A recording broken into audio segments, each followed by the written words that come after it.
thème, c'est la limitation des témoins. Le thème n'a pas la limitation des témoins. Dans ta vie, pour être témoin, on avait dit il y a des choses que tu dois voir et écouter. Je n'attends pas, balance-moi bien. Amen. Pour être un témoin, il y a des choses que tu dois voir et écouter. Le troisième élément important pour être un témoin,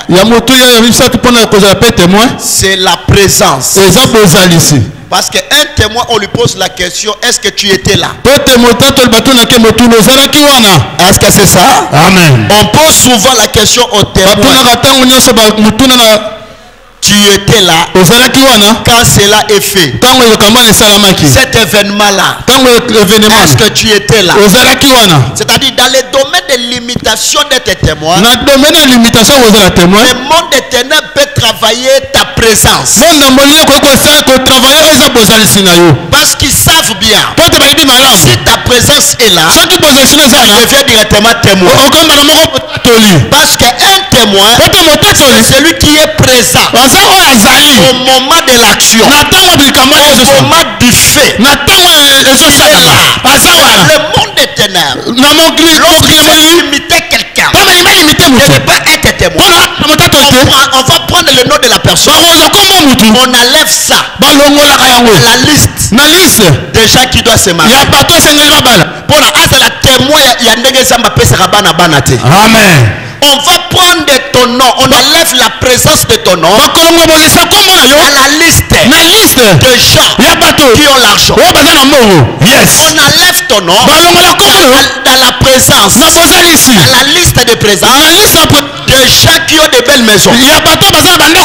La limitation des témoins, on va combattre ta présence.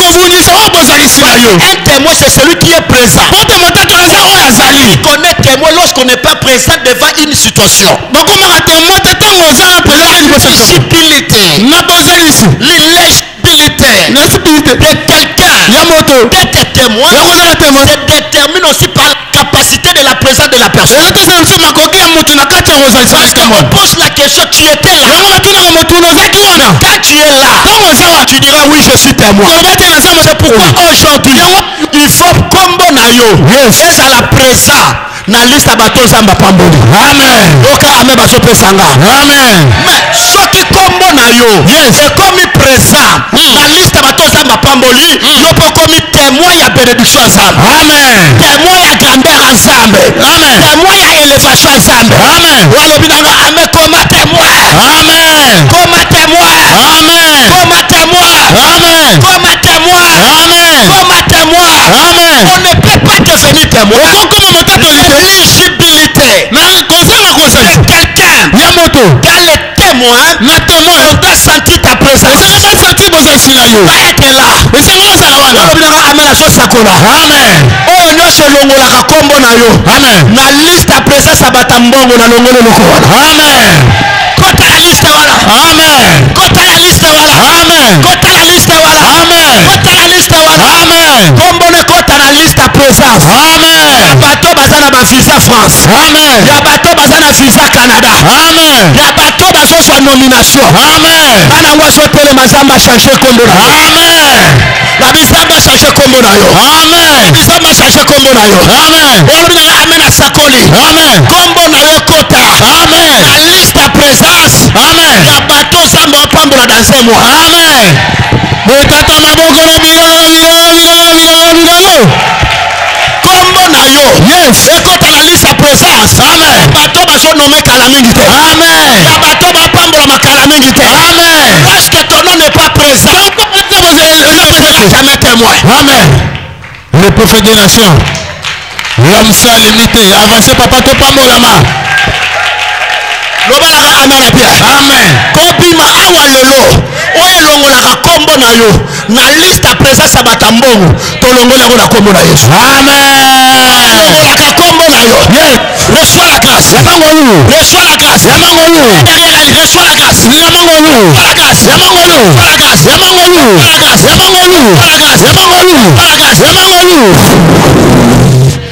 Ton nom doit quitter aujourd'hui. La liste à présent, ça va bon là. alongoli kombo na yo. Amen. Na liste à présent ta ba chômeur. Amen. Oh nani chômeur mo kasao. Amen. Chômeur ni mo kasao. Amen. Na liste ba présence. Amen. Ya ba chômeur na longoli kombo na yo. Amen. Parce que so koza na liste à présence. Yes. Ya ba chômeur moyo témoigner ça me zate. Amen. Okoloba na sa chômeur.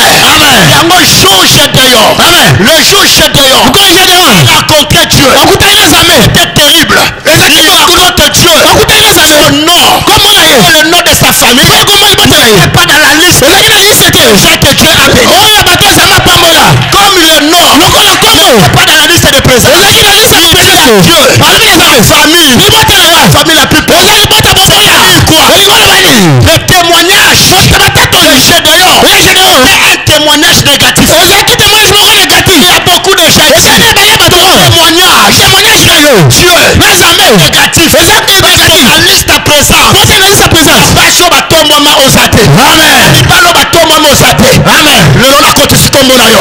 Amen. Kotisi kombo na yo. Amen. Kotisi kombo na yo. Amen. Qui a Dieu? Amen. Famille. Dans la liste de présence. Dans la liste de présence. Les hommes les plus pauvres. Ya bato ya babola makasi. La tribu de Manassé. La tribu de Manassé. Amen. Betata maboko na milolo. Asa kakana bon amen. Amen. Amen a so prophétisé. Amen. Na liste à présence à babola comme lomba. Amen. Na liste à présence à ba chômeur comme amen. Liste à présence à batu babota na nuté comme na yo elongo na kombo na. Amen. Betata maboko na milolo.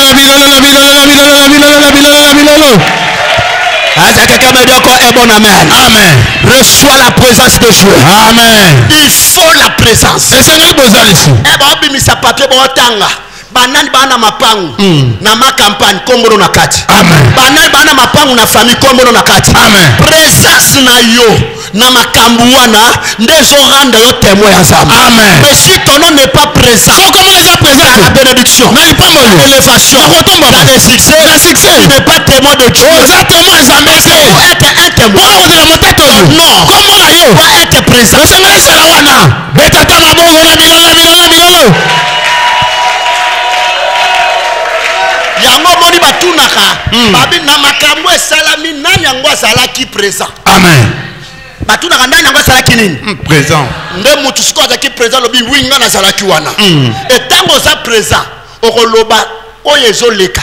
Amen. Oh my God. Nde témoin azobima mbala moko parce que tango za présent ndoko loba eleka kiboyi. Amen. Mutabanda ki mututel et ça la kiboyi après zonga kiboyi. C'est-à-dire que lorsque Dieu te rend témoin, te donnera un moyen de parler de lorsque Dieu sera témoin, que tu parleras. Amen. Mais nous devons travailler ta présence. Ta présence. Amen. Écoute-moi. Attaque chrétien. Kolingaka komone comme na buka bomoité linga pe kombo na yo e comme na buku ya bénédiction. Amen. Aïe. Oh, kombo na yo comme mama na liste ya bénédiction. Amen. Kombo na yo za la présent na liste bato ba pambolama. Kombo na za la présent na liste bato ba so marquer génération. Amen. Betata maboko na milolo. Reçois la grâce. Reçois la grâce. Reçois la grâce. Reçois la grâce. Reçois la grâce. Reçois la grâce. Reçois la grâce. Reçois la grâce. Reçois la grâce. Kombole komama. Kombole komama. Amen. Kombole komama. Amen. Kombole komama. Amen. Kombole komama. Amen. Kombole komama. Amen. Kombole komama. Amen. La liste abasi. Yes. Komi bali basomeli bandako. Amen. Kombole komama. Amen. Kombole komama. Amen. Kombole komama. Amen. Bima awa nzamba longola kombo na yo. Amen. Na liste bato bana capital amuke kombo lolo. Amen. Betata maboko na milolo pour la révélation ya boyo. Le peuple des nations. Je vais terminer. Mais qu'est-ce que Gédéon a fait? Ni Gédéon pour briser la limitation d'être témoin. Première chose, lorsqu'il rencontre Dieu, Gédéon a présenté à Dieu ses problèmes. Si tu veux que Dieu t'aide, briser la limitation qui fait que tu ne sois pas témoin, tu dois toujours révéler à Dieu tes faiblesses. Il faut être ensemble. Ma faiblesse na yo.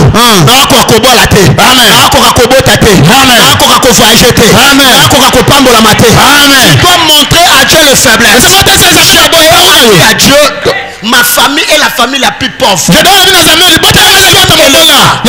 Tu dois montrer à Dieu briser la limitation de tes mains. La méthode de la présence. Deuxième élément, tu dois croire que le Dieu que tu cherches a la capacité de changer les choses. Samba Kamale a changé. Samba Kamale a fait son bon. Tu dois croire. Si tu crois, tu verras la gloire de Dieu. Tu crois. Tu ne crois pas, tu ne verras pas. Quand tu crois, tu verras la gloire de Dieu. Dans le brisement de limitation pour être témoin, tu dois croire. Samba Kamale a ensemble. Amen. Amen. Dima. Amen. Dima yango la kombo na Yesu. Amen. Monango la kombo na Yesu. Amen. Simbango la kombo na Yesu. Amen. Fifango la kombo na Yesu. Amen. Oya solo balanga amen omo na zambe nanga. Amen. Na libala no omo na zambe nanga. Amen. Musala na yo omo na zambe nanga. Amen. Na projet no omo na zambe nanga. Amen. Je dois croire. Amen. Tu dois croire. Troisième élément. La présentation de l'offrande. Il dit à Dieu, comme je t'ai vu, je dois te donner une offrande. Est-ce que tu penses Amen. Amen. Amen. Amen. Il doit donner à Dieu une offrande. Amen. La Bible dit, il dit à Dieu, attends-moi. Je suis allé prendre l'offrande. Je vais arriver. Amen. Le loto c'est license. Amen. Le loto c'est license. Amen.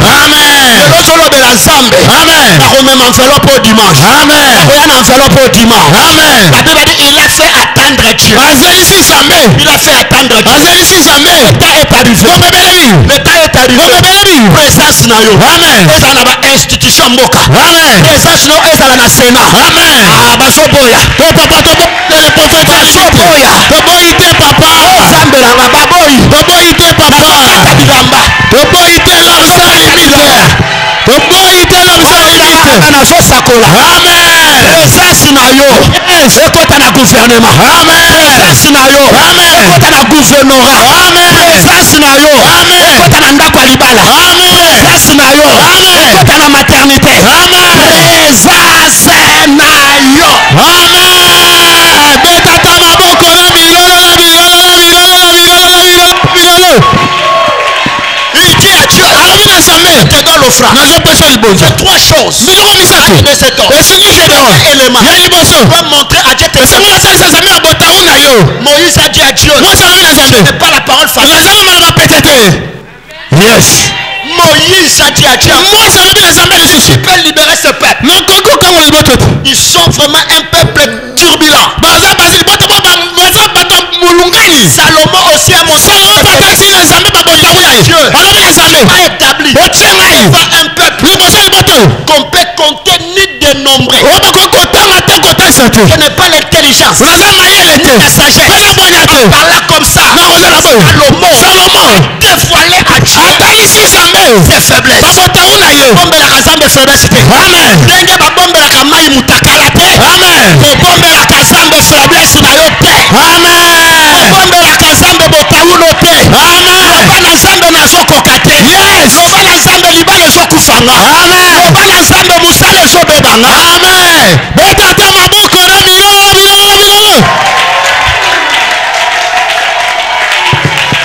Tu dois dévoiler les faiblesses à Dieu.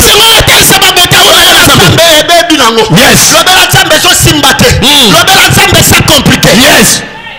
Les prophètes des nations.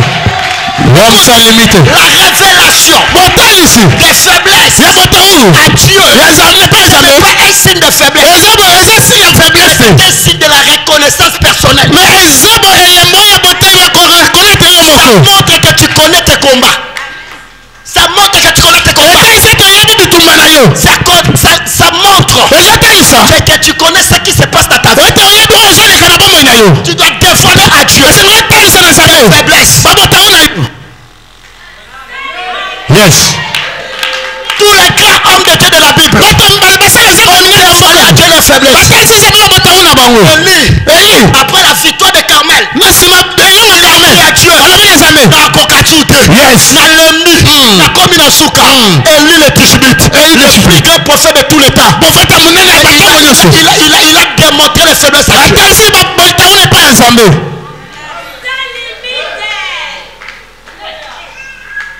Lobela Zambe ba faiblesse na yo. Amen. Lobela Zambe simbate. Lobela Zambe ke tension linge bomai. Lobela Zambe ke ozaka na libabe. Mibali bayaka bakendaka.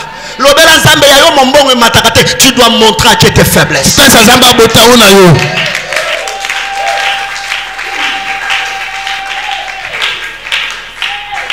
Et la Bible dit lorsqu'il a montré à Dieu les faiblesses, ma famille est la famille la plus faible. Deuxième chose, il a crié à Dieu. Il dit où est le Dieu que nos pères nous ont rencontré.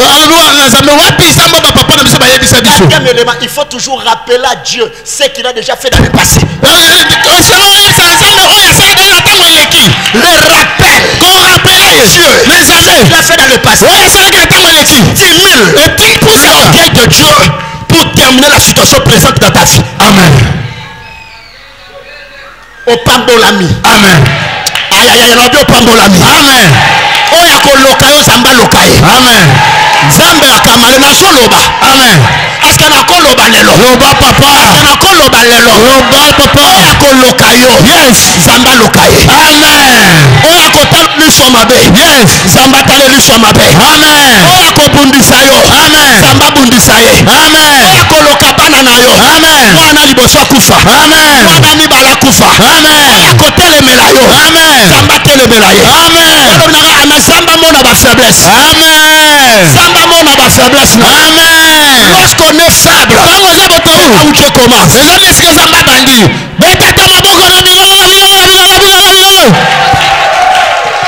Opambola mina kombo na Yesu. Amen. Opambola mina kombo na Yesu. Amen. Kaka ndongo tomboli maboko vile tombwa. Amen.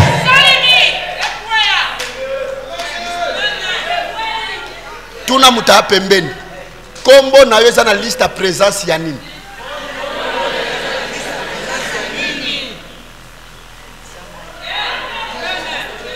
L'homme sans limite. Tuna muta pembeni kombo na na liste ya présence ya nini? Wana liste ya présence ya bato ya libabe. Wana liste ya présence ya bato balukaka bazwaka te. Babenga bango bato nzoto kilo.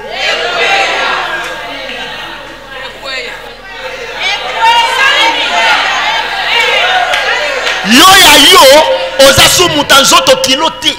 Yo za muta nzoto hectogramme.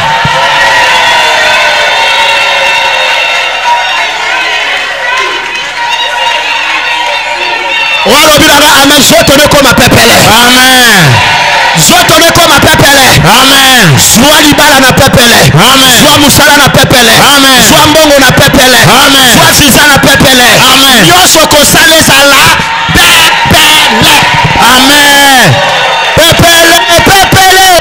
Pepele.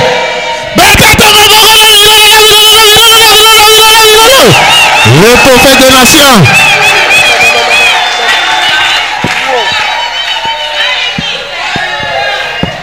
Papa ozolongola nini? Tunanga papa ozozwanga ozotyanga na liste nini? Papa ozozwanga ozotyanga na liste nini? Papa ozozwanga ozotyanga na liste nini? Au nom de Jésus. Na kombo na Yesu. Azozwa yo. Amen. Na liste ba humilié. Amen. Akozwa na ba liste bato honoré. Amen. La liste bato malamu. Amen. Reçois la parole. Amen. Reçois la parole. Reçois la parole. Reçois la parole. Yamaliloba. La Bible dit Et c'est où? Et c'est où? de lui Non, oh. dans le nom Oh, comment? et dans les livres de vie. C'est-à-dire quoi? Est-ce que le nom le livre de vie? Oh, le livre de vie, c'est la vie. C'est quoi? Bien manger, bien boire, bien te vêtir, tu roules bien. Vie yango wana. Amen. Vie yango wana. Amen. Walobi nanga ame banda ko vivre. Amen. Oyo aliaka mbala moko par jour ozo vivre te. Amen. Wana babenga yango vivote. Amen. Vie. Les prophètes de la unité. Alléluia. Amen. Omelaka miliki te. Oliaka lipasa mayonnaise. Oliaka lipasa mateka. Yango elongi no ezotengama. Zamba change vie na yo. Amen. Omelaka miliki te yango bimili bandi. Les prophètes de la science. Lelo Zamba olongola kombo na yo wana. Amen. Il faut vivre. Le wana mutapemelo ba vivre.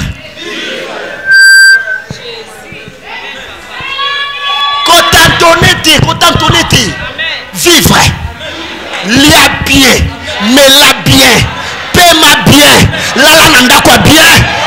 Kumba mutuka ya bien. Betata maboko na milolo.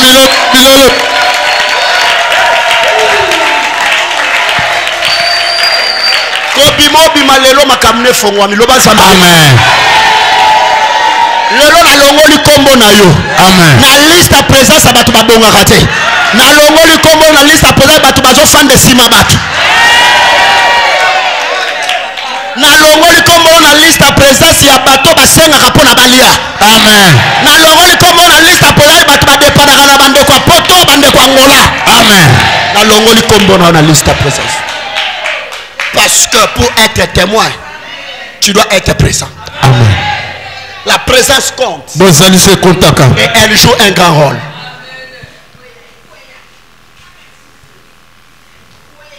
On a commis déjà comme on a bouka lola. Ah, il faut que comme on est comme on a beaucoup. Il y a bateau ba yo kel lenga mokili. Amen.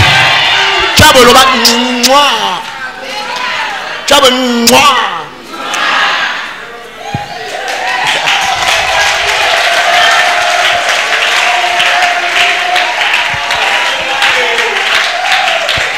Na sakoli ko banda lelo. Orolata soulia $400. Amen. Orolata veste à $600. Amen. Oropambola ma yo kelenga ku. Amen. Lia munguso. Lia tomate fabriquée aux oignons.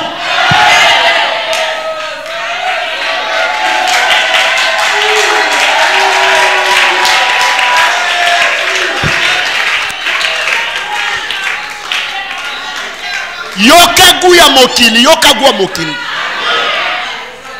Yokagu ya mokili. Yokagu ya mokili. Zamba pesa kwa mokili yokagu nango. Sepela. Batu batala yo balo batala bato zamba pambola. Amen. Tala bato zamba pesaka. Tala bato zamba sungaka batala yo balo babongo. C'est possible. C'est possible. C'est possible. C'est possible. C'est possible. Présence à combo na yo. Et ça la batangi bango batangi pe yo. Amen. Balekyo na eloko moko te. Balekyo na eloko moko te. Amen. Balekyo na eloko moko te. Na mutu mbongo na mobola toza ndenge moko. Mutambongo la mukana tongo a brosse minu, mobola pa brosse minu.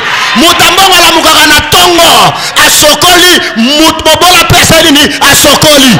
Oyo mutambongo za ngo posa nde mobola pe a ngo posa mutaleki moninga za te.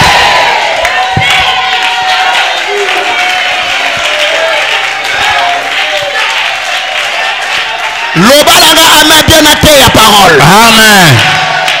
Tunaye yoza na liste no comme dans la présence ani.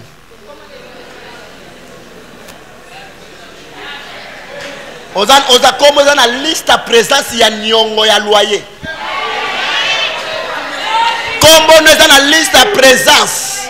Ya bato bauti ko bengana na musala. Kombo neza na liste à présence. Na continuer na continuité. Continuez.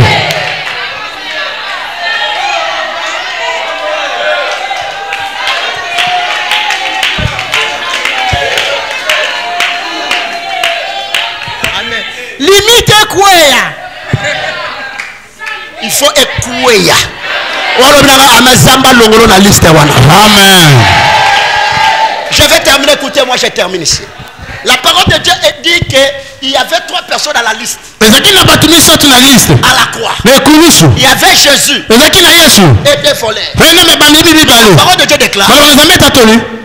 Ils étaient 3. On les a enlevés à la croix. On les a enterrés. Mais après les avoir enterrés, dans la liste de présence, ceux qui étaient enterrés le jour-là, il y avait 3 corps. Mais la parole de Dieu déclare. Le troisième jour, il y a un corps qui fait sa présence. Qui n'était pas présent là-bas, ce corps était à Jérusalem. Amen.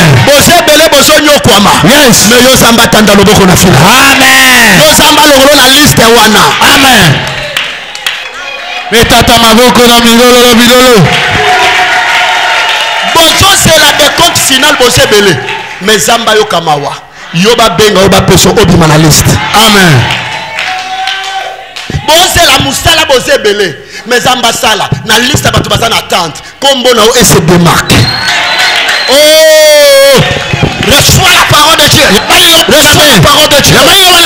La parole de Dieu.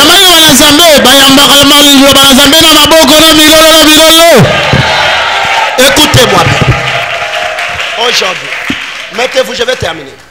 La Bible dit heureux celui dont le nom est écrit. C'est-à-dire, pour que ton nom figure quelque part, on doit écrire ça. Amen. Hein? Amen. Il faut le nom na kombo na Yesu.